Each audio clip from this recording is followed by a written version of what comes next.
Good morning, guys. Welcome to a very misty South Downs National Park along the southern coast of England. In today's very different Shelby on Safari video, we're going to be exploring the park together before sunrise. And along the way, I'll be answering the questions you sent in to discuss the past, present, and future of Shelby on Safari. And we'll find the sunrise together and welcome in this new era of the channel. Come on, let's go explore.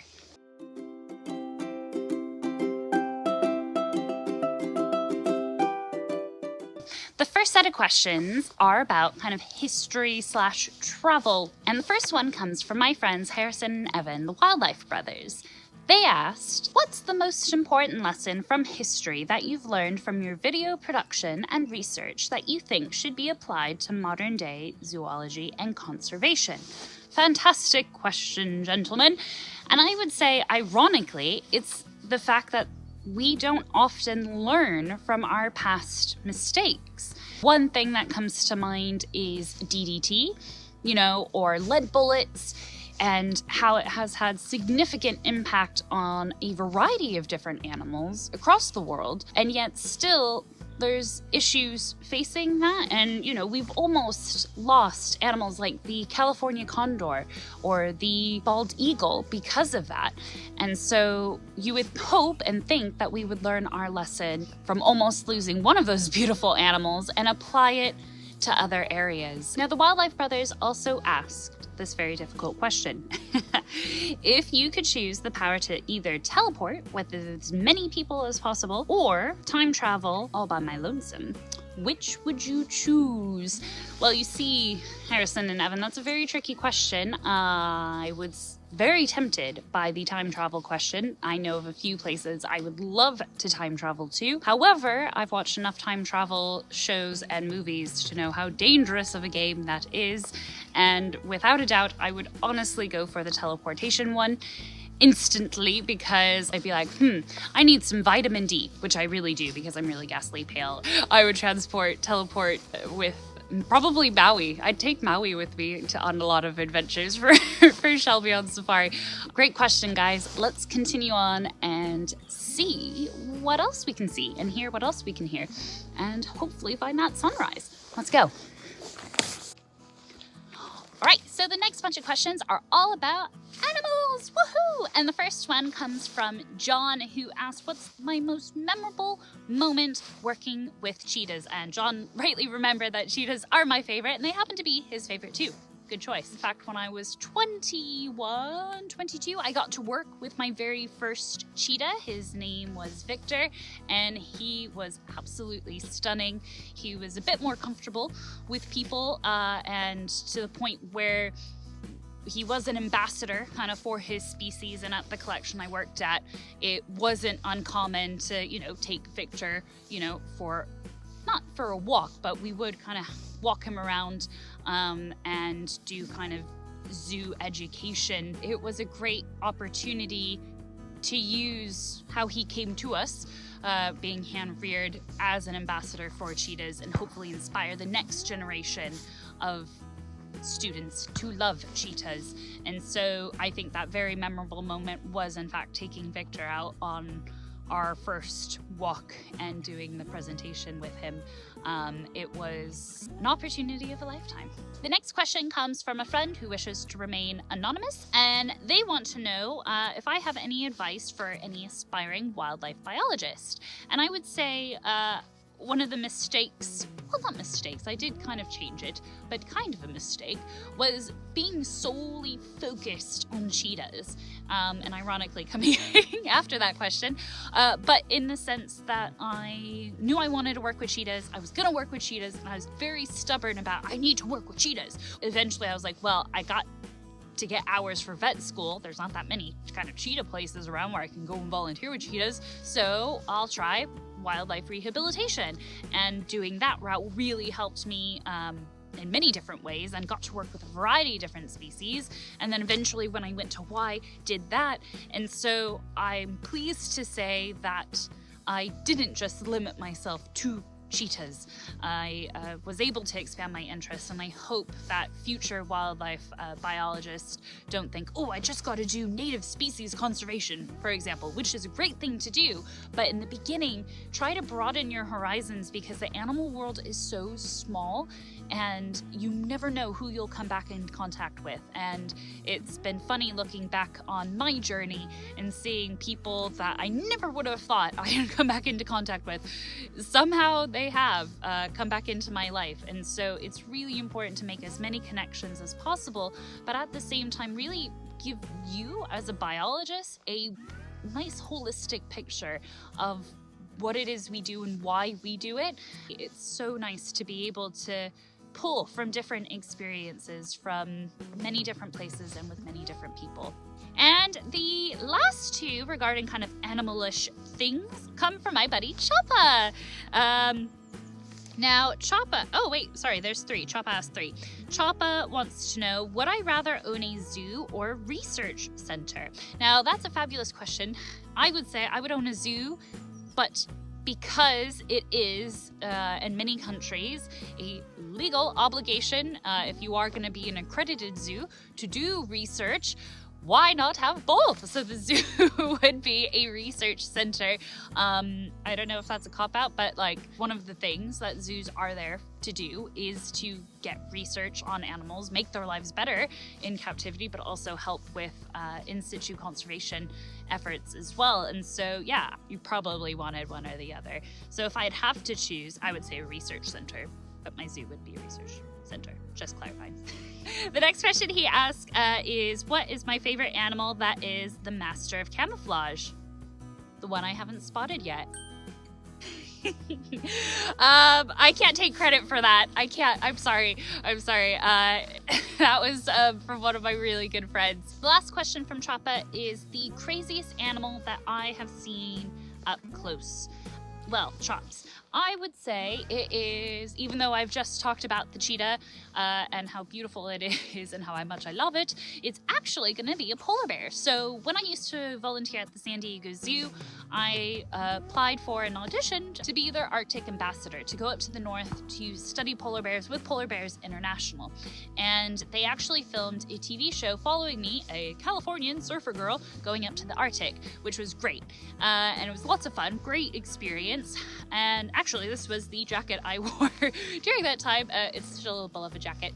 Anyways, at the San Diego Zoo, for filming, I went behind the scenes as part of a research project that they were doing in the zoo to help the polar bears out in the wild with their sense of hearing.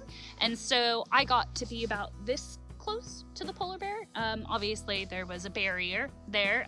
It was just bars, and it was nuts. I was with the keeper who was doing the training at the time, and it was just surreal to be that close to a polar bear, smell its breath, which smelled disgusting, see it spit, which was like all over, but it was just so cool.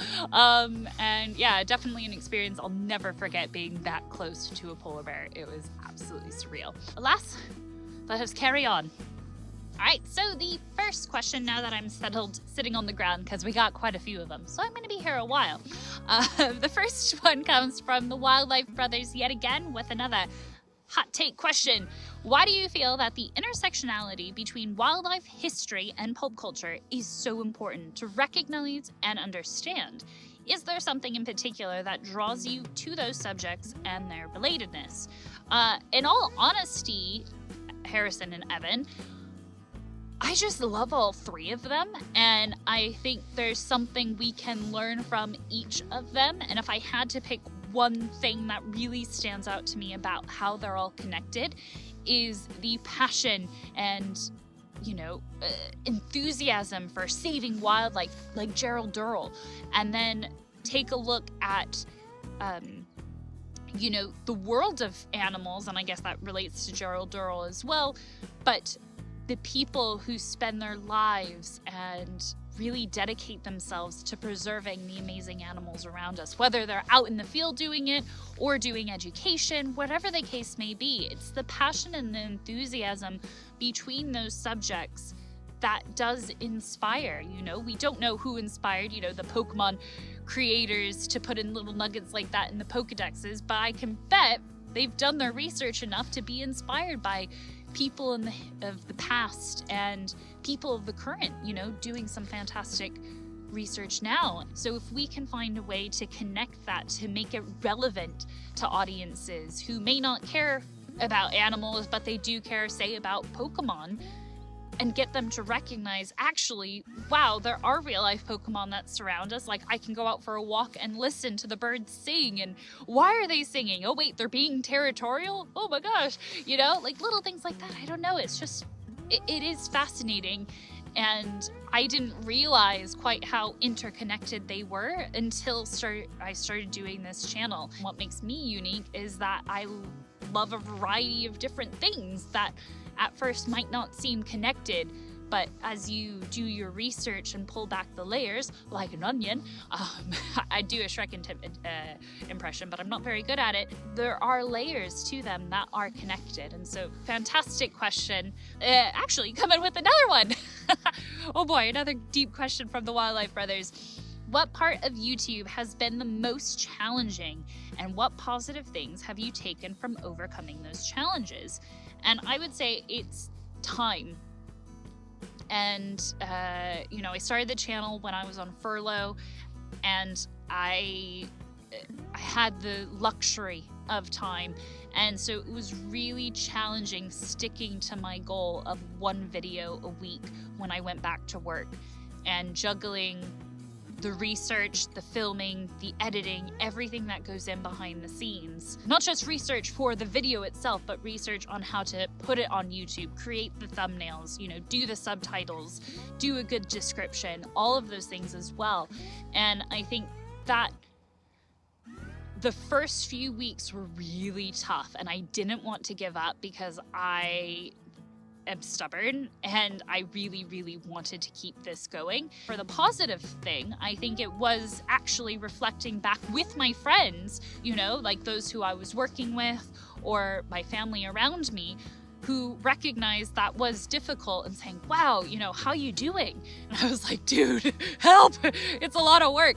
And so that was a big challenge. And I think the other challenge, including that with time, is that I have a vision of what I want the channel to be, and I have the luxury of an imagination of what I want the videos to look like. And I can honestly say that many of my videos have not turned out the way I envisioned them to be, and I'm sure this video is going to be the same. I wanted, you know, nice, fancy shots, you know, if I could have a drone footage going over the South Downs and showing the sun coming up, but the sun decided not to come up. Well, it did. Well, that sounds wrong. My friend Choppa actually mentioned this earlier in our friendship, not on this video, but it's finished. It's not perfect, but it's finished. And I think as creators and creative people, not just kind of YouTube creators, we have this vision and we know what we want, and we can often get so hard on ourselves when it's not exactly that.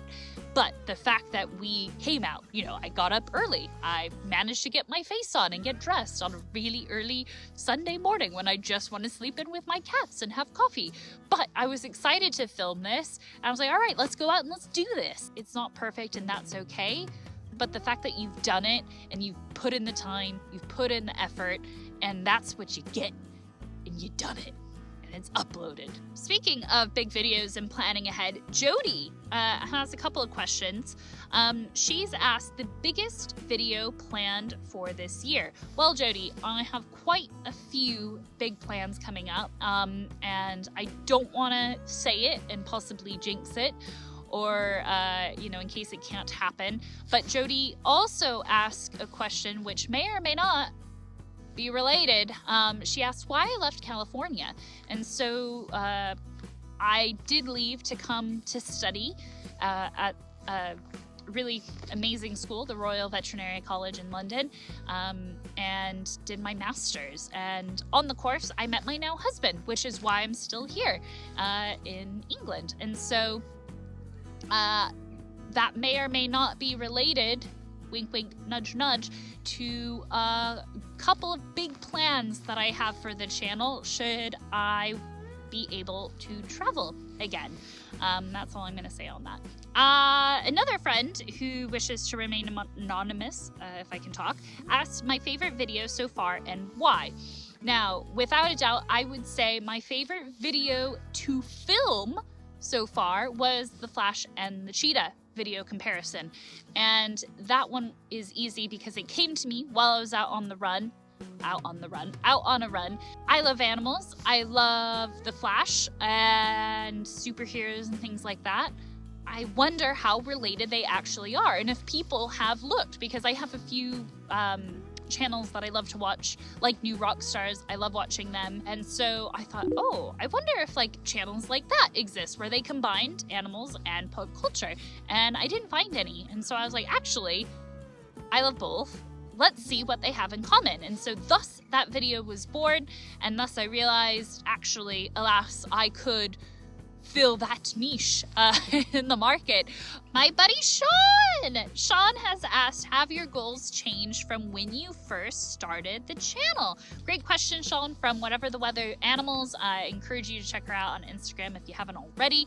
But I don't think they have. I wanted to learn something new from every video that I do and explore different topics that I find enjoyable that maybe I don't know that much about, and bringing you guys along on that journey. And I guess it's one of those things where, you know, you have a plan, and I know many people, their goal is, you know, to become monetized on YouTube. And great, I'm really looking forward to when that happens, because it will be nice for the amount of hours that I spend researching and editing and doing all of that for YouTube.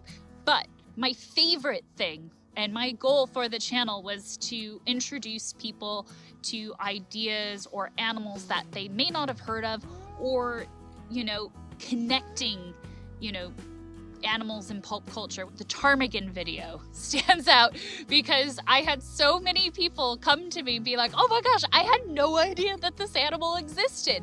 And that brought me so much joy, is that I got to share about an animal species that's really cool that apparently few of you didn't even know existed. And I was like, what could be better than that, is to, you know, expanding your guys' knowledge and introducing you to some pretty weird and wonderful animals. Like, hello, that's so cool. That was the original goal, and I guess that's obviously still there, but now hopefully introducing people to real life Pokemon, real life amazing pulp culture, you know, things that are connected to their favorite fandoms, and showing them how amazing our world is and how similar that is. So yeah, I guess the goal has kind of shifted, but not too much in a way. Yeah. The last two questions come from my friend Alice.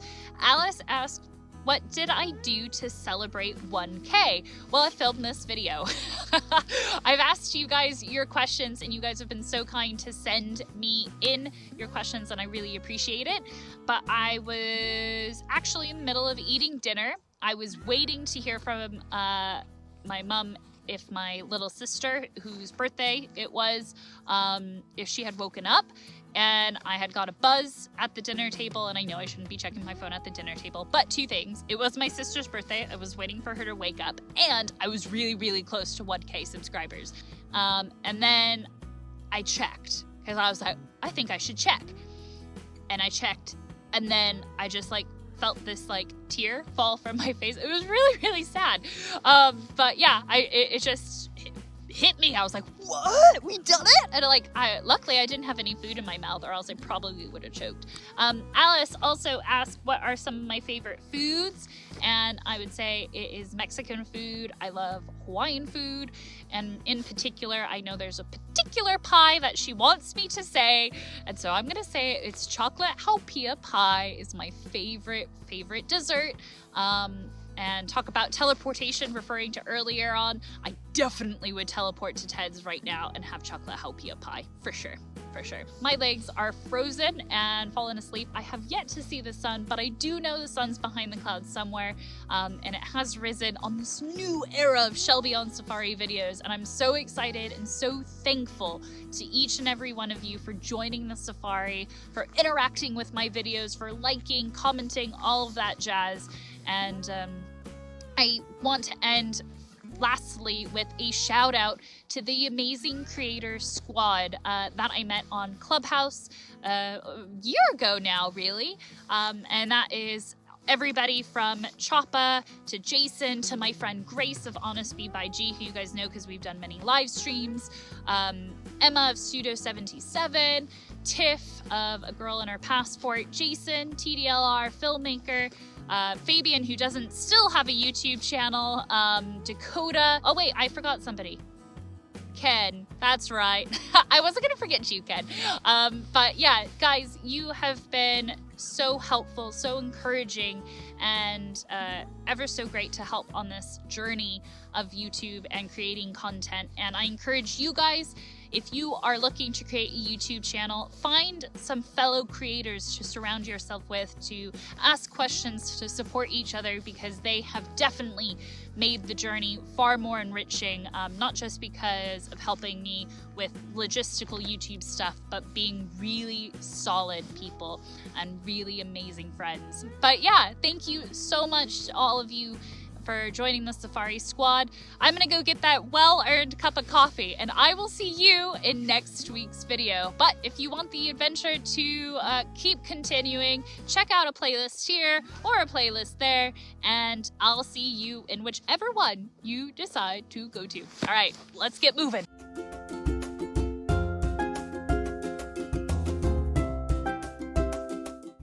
And hopefully that will help with conservation efforts. And good morning. Hello. You're gorgeous. Oh, hi. That's all right. The last question from Choppa, because I dropped the note and my foot is falling asleep because of how I'm sitting. Oh, another cute dog. You know it's a good day when you keep getting interrupted by amazing dogs. Oh man, I love it.